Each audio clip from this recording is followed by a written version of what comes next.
All right, good morning, everyone. Tuesday morning, chilly outside, even though it's sunny. Today, we're going to talk about CMAs and how to close those listing appointments by doing our CMA as well. It's a topic I've gone over, I think, twice at this office now. We're going to continue doing it. You have to have it down to a science so you can prepare for your appointments really quickly and look really professionally prepared for your listing appointment, right? So we're just going to go into the basic of CMA first, and then we'll talk about how you can flower it up a little. I'm going to share my screen here. So when you log in to Stratus, your screen looks like this for anybody who hasn't logged in yet or is not familiar. And when you go to search properties on the side here, there's going to be a function in your left toolbar once it comes up. 5 minutes. And that's for your CMA. Okay, so you can go into your CMA. Good morning. Oh, I think she's got her phone there. Saraf, where'd she go? I'm getting echo back from one of the phones in here. Can we still hear it? Yeah, one second. Let me bring her phone. I'm pretty sure it's hers, right? Hello? Saraf. The echo, you gotta mute your thing. That's okay. I don't know why it's not. There we go. Sorry about that, guys. I can hear myself echoing. Okay, so you're going to come in here into your CMA. So if everybody didn't see how I did that, on the left toolbar here, you just click on CMA. And what we're going to do is you can see any ones that I've done recently are here, right? And they just file like that. I generally name them like after the address. Okay, and you're going to click on the plus sign here to start a new CMA. Okay, so here's where you can classify it. You can name it John Smith, or you can name it like 123 Main Street. Okay. And I'm just going to do residential freehold right now and click continue. So once you're in here, you can fill out your client's information. So I just generally fill out first name, last name. So we'll do John, whoopsie. John Smith, right? And then you can fill in who's a related person. This will be his spouse. So we'll name it James Smith. Okay. I don't need to fill out their address and everything. I'm probably going to show up with their address of the property that they want to sell. I'm not too interested in that. You guys can fill it in for more information if you want. If it helps you remember, if you want it just part of your report. The biggest thing is that you want to get the property information here because you want to show them what the sales are in the neighborhood and what things are selling for and related items like that. So we're going to include a subject property in our CMA. So you just click this button. So when you're on the phone with them, you can ask them some questions like, okay, great. You've owned this house for 20 years, no problem. Have you done any upgrades in the last 20 years? Try to find out as much about the property as you can. But you can always go back to a sale, okay? So let's go here and let's look at a sale because it's going to help you fill out these fields. Otherwise, you have to go and manually fill out the street number, the area, the type of house it is, how many garage spaces it has, all of that stuff, all that information here, right? And you need that information to be part of your CMA. So you have a comparable property. So we're just going to go and we're just going to pick a property that's currently for sale and pretend that we're looking at an old one, right? So we'll go search and come into here. And I'll just look around the office like I usually do, just so you guys can get a feel for where we are. So we'll go EO4, Dorset Park. Okay, and we're going to pretend our client lives at 50 Lewiston. Okay, 50 Lewiston, they've called me. I've looked up an old sale, an unavailable sale, and I go, okay, great. This is what their property looks like. No problem. I'm going to copy the MLS number.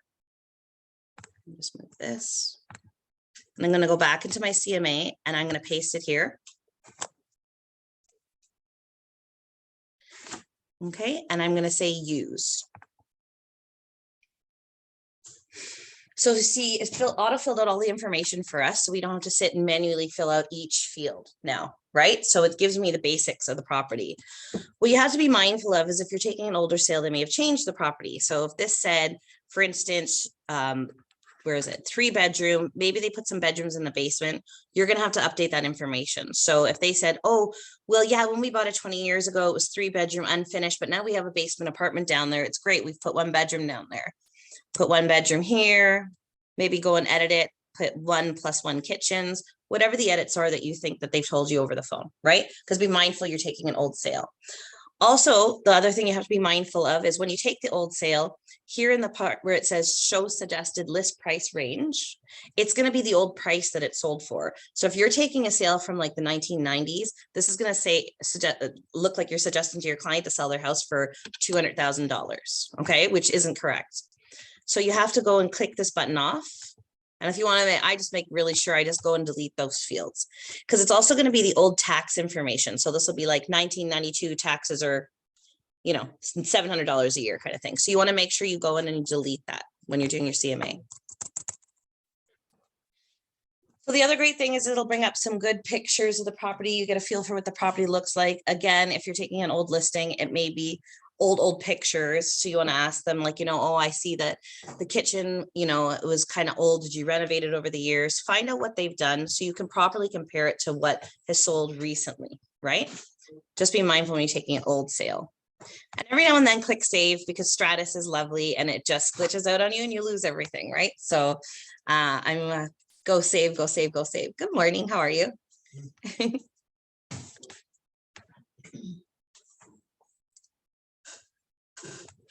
Okay, well, that's saving.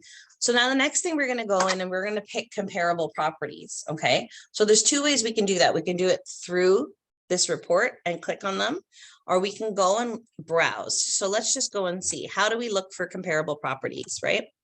So Lewiston, actually, I should have kept that on the screen. Let me pull it back up. We'll just see what we're comparing it to.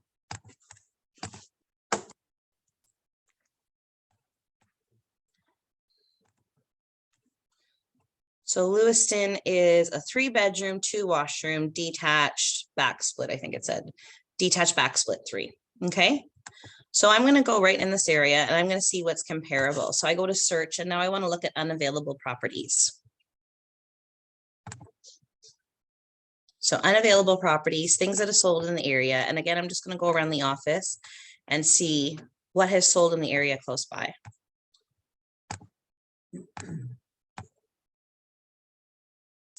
How far are you going back? I'm not going back too far. So that was the next point I'm going to make. We all have to know the market we're working in. Oh, no, I would not go back 6 months right now. No, not even. So we know that things in November were selling and then they really spiked high kind of February, March, and now we're back down. You know what I mean? A little bit. So honestly, for my CMAs and stuff like that, and even last night when I was looking at comparables for my client to purchase the property, I'm going back like Big difference. 4 or 6 weeks right now. It's really because the market changed in a short period of time, right? So I'm not going back too far. So let's just say our client's actually calling about this. I'm going to see what there's been sold since April 1st. Probably not too much, 10 properties. Let's see if any of them are comparable. You have to know what market you're in, right? I mean, sometimes you can go back 6 months, no problem. Sometimes you can only go back, like I say, to April 1st, which I think is even from April 1st to now, isn't that comparable, right? Sometimes. So we're just going to pretend that some of these are comparable. You guys know if you need to, if you're not getting enough that are similar to the property, your subject property, then you're going to go back further or expand your area a little bit. I took it right down to EO4 and Dorset Park. You'll see when you log in the system, you can hone in on really specific neighborhoods or a little broader area. But we're just going to pretend that the first 3 are really comparable, because right now we're just looking how to put our CMA together, right? If you need help searching in the system, just let me know. And we're going to say that Portsdown, Balaclava, and Flint Ridge are the most comparable that we're going to go into. Okay, so there's a couple of ways you can do this when you're in your CMA. There you go, it's saved for me. Here you can see, you can search listings or you can add by MLS. So I'm going to show you the add by MLS first. So we're just going to go here and we're going to say, okay, the first 3 properties here are the most comparable. I'm going to copy and paste the MLS numbers. So 1. And you want to grab like 3 or 4 properties, because then the report spits out nicely. If you only grab one, it's not that great. It's not showing your client a pattern in the neighborhood, because it's going to do a days on market report. It's going to do comparable summaries when you spit out your CMA. So you want to grab 3 or 4 properties. So we'll grab 3 for now. So you can see I just added CMA, the MLS numbers, and I go add. Okay, and that's add by MLS button right here when you're looking at comparable properties. If I wanted to add a different way, I can actually search through my CMA, and I'm just going to do it now. And I'm going to go available, or I guess I should really go unavailable to show you guys, unavailable for sale, and then continue. It's going to bring me into the same search screen. I just find that sometimes when I've done this, I go to click back to the CMA and it glitches. So I prefer to do it the add by MLS, but again, it's whatever way you want to do it. So you go same thing. You're going to search Toronto and go EO4, Dorset Park.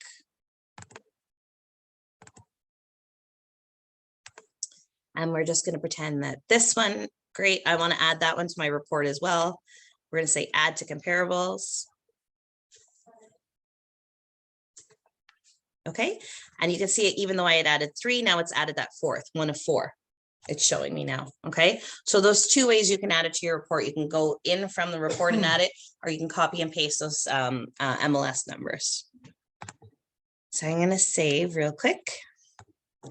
So your CMA, then you can go and you can add attachments, you can add pictures if you want, but basically all you've done is you've gone in and put your client information, you put your property information, your subject property, pick 2 or 3 comparables, and you're going to see this beautiful report it spits out for you now. So you can choose to include all of this stuff. Now I find I kind of mark off title page, cover letter, and I'll show you in a minute, because I add things to my CMA that I think make it look nicer. You can put page numbers, and you go to print it, and with just that basic information, it gives you a beautiful report to take to your clients. So here's the front page. There's my picture, my information, Mr. Shiraz, business partner there. So cover letter, table of contents, subject property information. You know, I remember I just copy and pasted the MLS number. I didn't type any of this. The old pictures from the listing. And here's a side-by-side comparison. So I can sit with my client and go, look, they're all 3+1, because I'm going to make sure they're similar properties. Look, they're all 3+1. They were all this many days in the market. Look at the lot sizes are really similar. Really good quick comparison for the clients. Again, another comparable summary. You can pick and choose which reports you like to go over with your clients, right? I often leave this one out if I'm including this one. I think this is a nicer comparable summary, but the map is great. I always print it because very often I'm sitting with clients and they'll go, where is Lewiston? And I'll pull the map page out. Okay, you can see it's right in your neighborhood pocket, right? Market statistic report, days on market reports. You can see, okay, you know what? This one, you see they listed a little bit higher in price. They were longer days on the market. You don't want to spend that much time on the market. I think we should list more in this range. It gives you tools to deal with these objections with your clients when you're sitting with them. Say they're really insisting on listing at 950 and you're trying to give a point why 900 is a better idea. You can show them, look at the days on market report. These ones stayed on longer. That's because they listed accordingly, right? Follow my strategy and you'll be less days on the market, right? So that is an excellent tool within our Stratus, okay? It's a basic, quick lesson on how to use that. How can you land your listing appointment? How can you deal with objections, right? So they say when you're doing your CMA, when you're sitting down with your client, you're doing a listing appointment, that you have to answer all the questions they have on their mind in order to land that listing, in order to achieve getting that listing. So the first thing they want to do is, why choose you, right? Why choose you? So if you go to a lot of seminars, they go over the why choose you, why choose your brand, what commission do you pay, how you're going to market my property, and what's the market like, right? These are the questions you have to answer in their mind. If you answer them all, they're going to list with you at the end of the day, right? So let me just stop the share for a second to make sure you guys can follow online there, because I know sometimes when I share and click, you guys lose it online.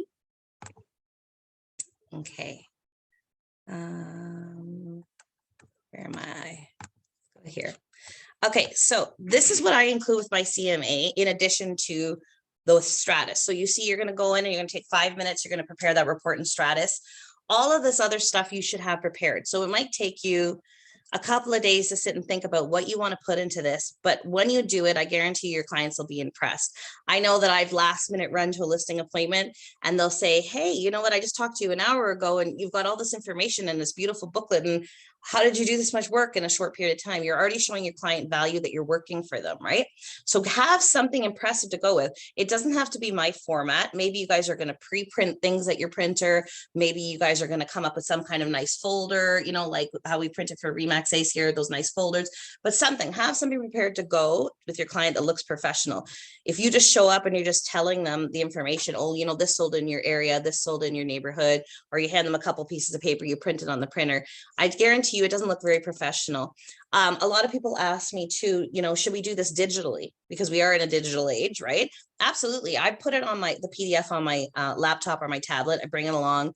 You show the client, but I always like to leave something with them. I kind of a little old school that way, because there's that better than that business card. There's that booklet. There's that thing of value sitting on them. And I say, no, it's for you. It's for your reference. You keep it. You let me know if you have any questions. So if there's other agents that they're dealing with, you know what I mean? I'm going to guarantee you a lot of them aren't coming with something of value like that. So the first question they're going to say is, why choose me? So I'm just going to give you guys a quick look into what I include. And this is my actual CMA that we do. And it's, why choose Christine Boland?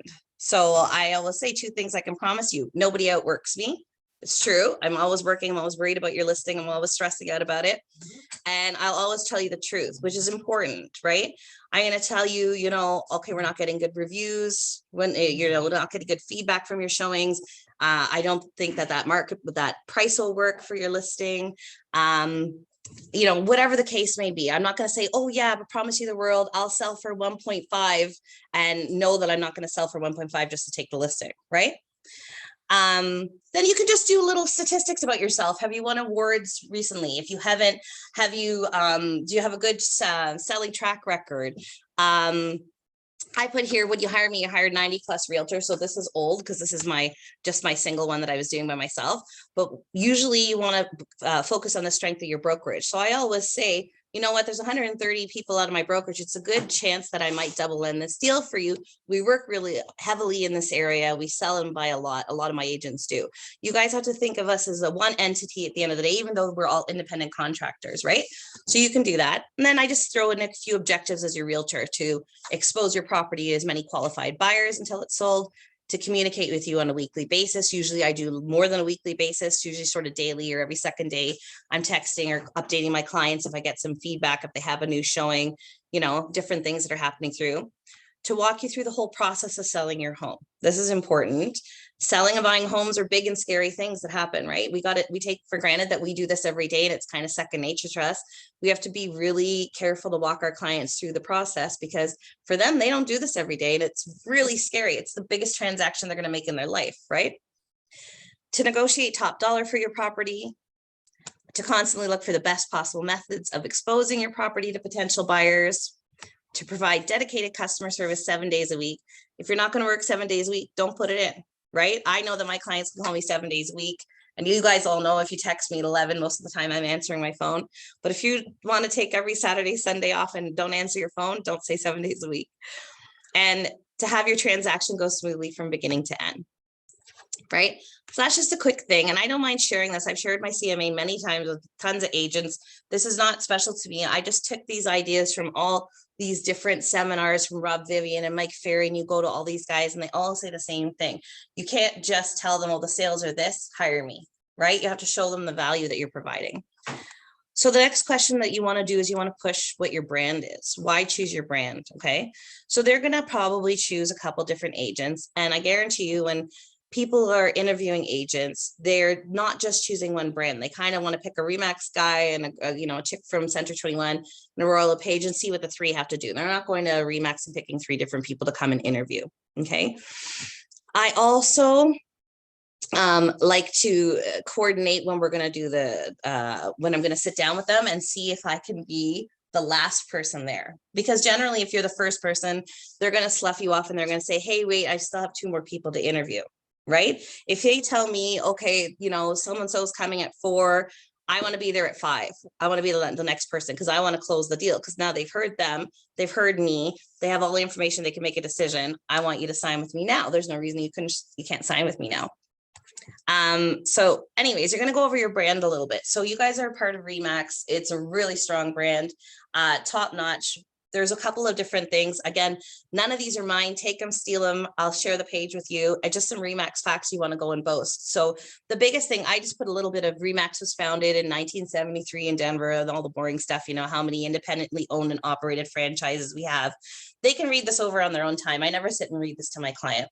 The things I push is that Remax has a really good online presence. Like we know not only online, just a brand awareness, right? We're known worldwide. Everywhere you turn around, there's a billboard, there's a sign, there's a commercial on television, there's a radio ad going. Remax is strong. We're also viewed 3-to-1 online. So the SEO marketing they do for our franchise, for us as an agent, is really good. This is where your fees are going every month, your franchise fees, right?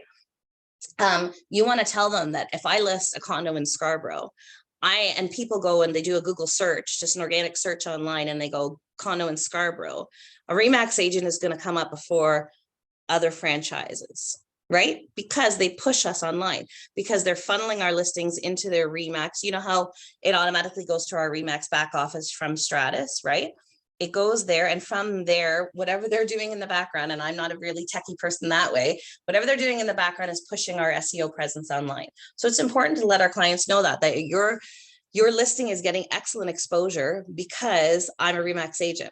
Not only because I'm working hard for you, but because I'm a Remax agent. So hire me over the Royal LePage guy and the Century 21 chick that you just interviewed, right? So that's a really good slide to go over with them. Okay. And then they want to say, how are you going to market my property? Okay, they want to know, how are you pushing this property? What are you doing? So I always let my clients know that I am a really active agent. I don't just throw your listing up on Stratus and let it sit, right? So generally, I'm going to research the area, make sure we're getting listed, make sure my pricing strategy is good, right? I want to ensure your listing has a strong online presence by loading it on MLS, Facebook, Instagram, my Twitter, my Remax back office, everything, right? Create a target marketing strategy for your home. So what does that mean? So I'm going to say, you know what, I think that this home is perfect for first-time home buyers. It's not going to be crazy for them to come and land this as a new couple with a young child, for instance. It might be an affordable property. So I'm going to definitely market to that. So I'm not going to put an ad in the newspaper. I know that seniors are mostly reading the newspaper these days. Who does that, right? So I'm going to go have a bigger social media presence. Maybe I'm going to call the neighborhood, which is something I do a lot.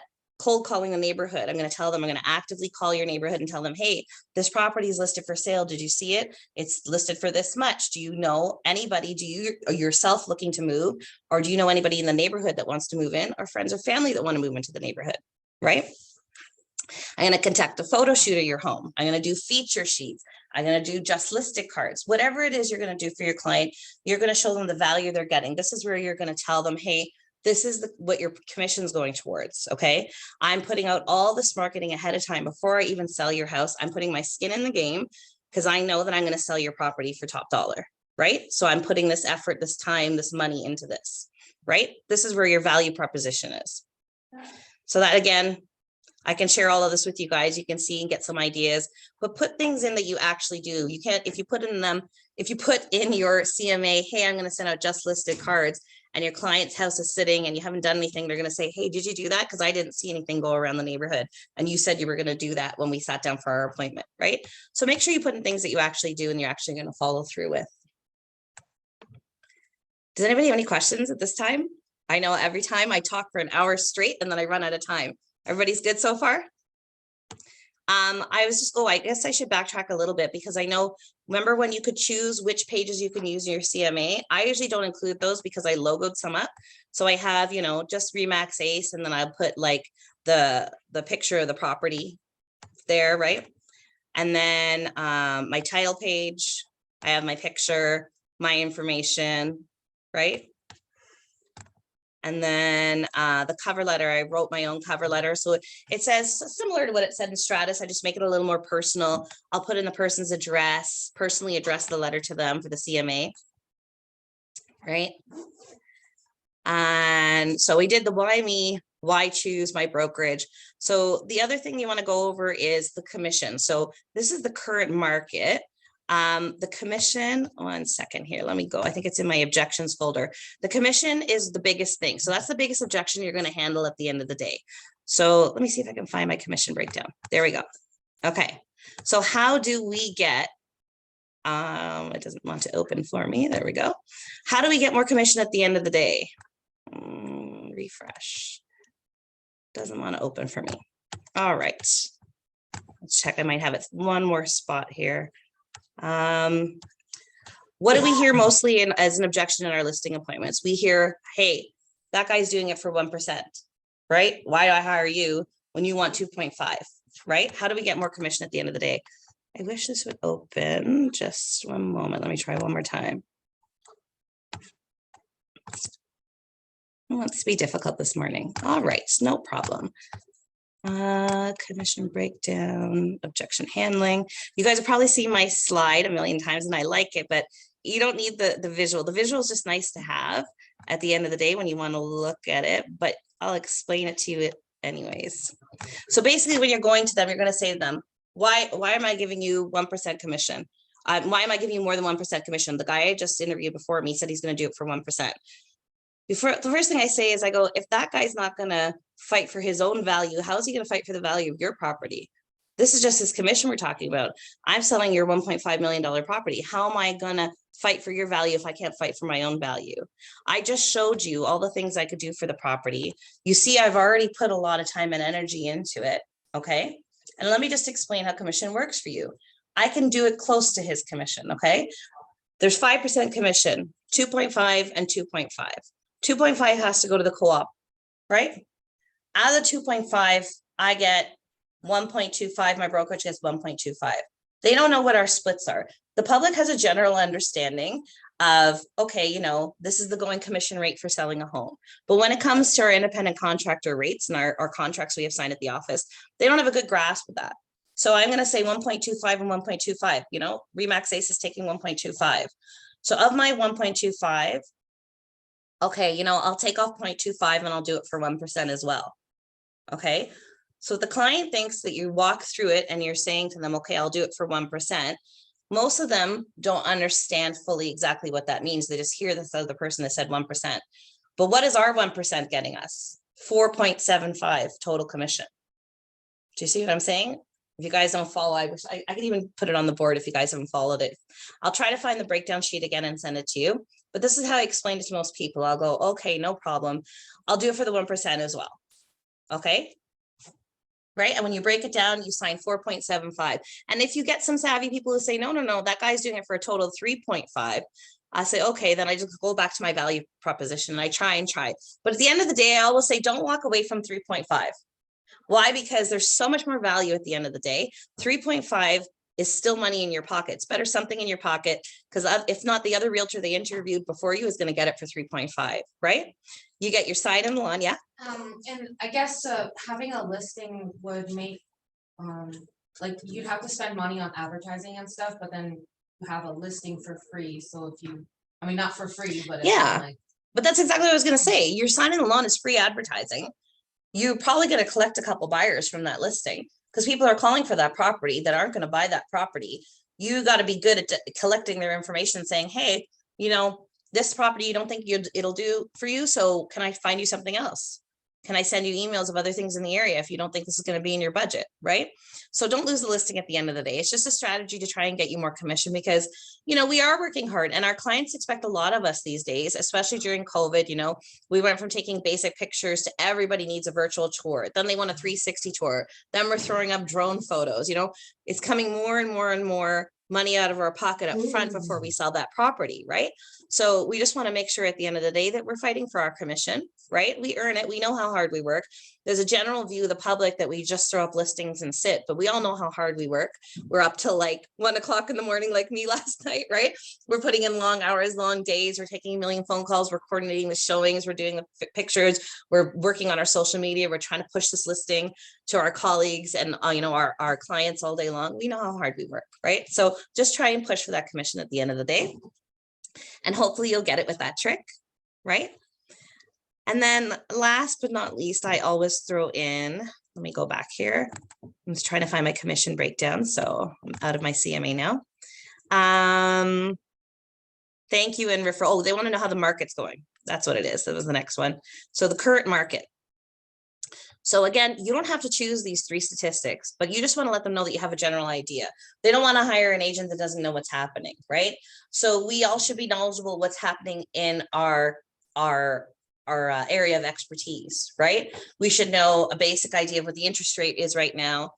You know, we should know anything that's happened in the news quickly. There's been a couple of rate hikes right now. Yeah, the market's a little slow. Yeah, I wouldn't go back 6 months for comparable right now. You want to show that you're knowledgeable, right? Very often, not very often, always, I throw this into my CMA and I just give them a quick idea. Okay, so this is going to be outdated because this is just the one I use for training, but I go into the TREB Market Watch and I know if the next month is flipped over, like it's the beginning of the month, I need to change my stats because it changes month to month, the TREB Market Watch, right? And I pull 3 statistics that I think people find interesting, right? So I always tell them, well, what the average day on market is. So average days on market is 19, right? And how many sales are there monthly? Okay, so last month there were 9,042. And then usually I'll go into that a little bit and I'll say, you know, year over year, that's down from last year. So the market is a little bit slower. The inventory is still low, right? Because I noticed last year when I was checking the TREB Market Watch, there was 11,000 listings year over year from last year to this year, right? And they'll go, oh yeah, I know it. I've heard the inventory is low on, you know, when I watch the news. And then I give them an average price on TREB MLS, which is always good, right? So I guess whenever I did this last year before, when I prepared this training, it was 820,148. But again, you guys can go and it's really easy to find. So I'll just give you a quick show of where it is. I just go to Google because I hate looking around for it. And I just type in TREB Market Watch. Okay. It is such a good report if you guys haven't checked it out. It's literally 30 or 40 pages. You can't read it all the time. And it just shows you year over year what's happened, right? But the thing is that you can zone in on a really specific area. So if your farming area is EO4 Dorset Park and you only sell townhomes in this area, you can look up that specific information. So I just gave a general stat on my CMA, showed you for TREB overall, right? So that's on the first page. So I just go to the first page and I grab it. So I can see that 2022, the days on market is 14. Last year around this time, for so this will be for April because we're in May, right? It's always the month before. You can see the days on market is 14. Last year it was 14 as well. The average price for detached homes is 1,628,000, right? But if you scroll through this report, you see they go by house type. They go by, you can go by areas. So Toronto, Durham, Halton, Burlington. The more you scroll down in this report, the more refined it gets, right? So you can get right into, see, now we're into the district C08, C09, C10, right? And this is all home types, right? But like I said, say you just do condos downtown all day long and you don't care about any of these statistics, you can scroll down. So again, here now we're at attached row townhouses and you can look up W09, okay, for townhouses, this is the average price, right? So, I mean, I don't need to go over this today, but I encourage you to Google the TREB Market Watch. At least once a month, you should be doing it. So you have an idea of what the averages are for what you're working, right? Whether you're in Durham selling townhouses all day, whether you're in Scarborough selling detached all day, right? You should know at least a basic overall, how many days on market, what the average price is in Toronto, right? As an agent, it takes a couple minutes to come in and read it every month, right? So there's the TREB Market Watch for you. So that's how I go in and I get the statistics for that. Where was I here? I was trying to get commission breakdown open. And then finally, I just end my CMA off with thank you and referrals. A lot of people see this on the back of people's cards. Back of your card's fine, back of your CMA is fine. Don't forget to ask all day long for referrals because people might say, oh, you know, I know John Smith, he's a realtor, but I don't need to buy or sell right now. They don't think to refer you and they might think you're a wonderful person and they might think you're a great realtor, but they're not going to refer you unless you ask for those referrals at the end of the day. You'd be surprised how much more business you get when you constantly say, hey, don't forget, you know, family or friends, refer me. I'd be happy to help them out, right? So tuck this in the back of your CMA. I don't have it on the back of my business cards, but I've seen it on the back of a lot of people's business cards. This is always in my CMA, and I'm constantly always asking for business when I'm talking to my clients. All right, let me check and see how everybody's online. I haven't gone to see everybody online there. You guys have just been watching me talk. How's everybody doing online? Any questions? Any confusion? Anything you guys want me to go over?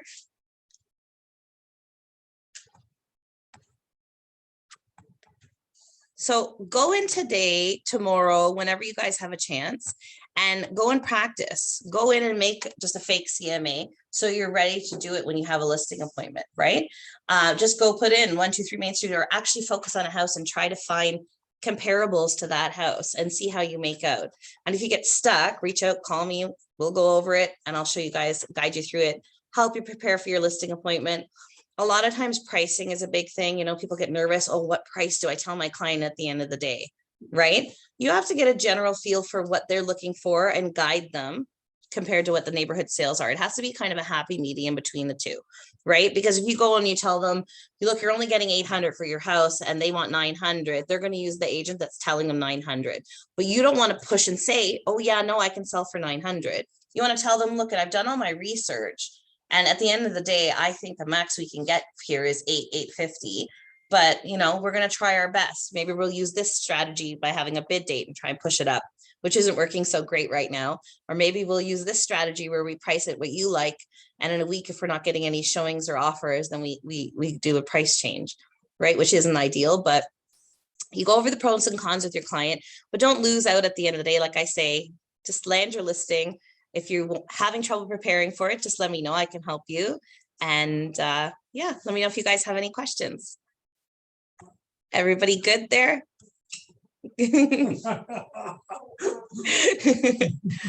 I don't know. I hope it warms up. I think I saw it's only going to be a high of 15 today, though, which is like sucky, but it's okay, I guess. You know, as long as the sun is shining, it's not too bad. I'm ready for summer. You know what I mean? It's supposed to rain this whole long weekend, which isn't great, but yeah, the whole long weekend. Of course, the whole long weekend it's raining, and then Monday at the end of the long weekend it's sunny.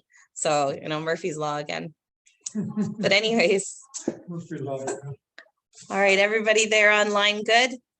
You guys have a good week. That's good. I'll see you guys Thursday evening. Thursday evening training.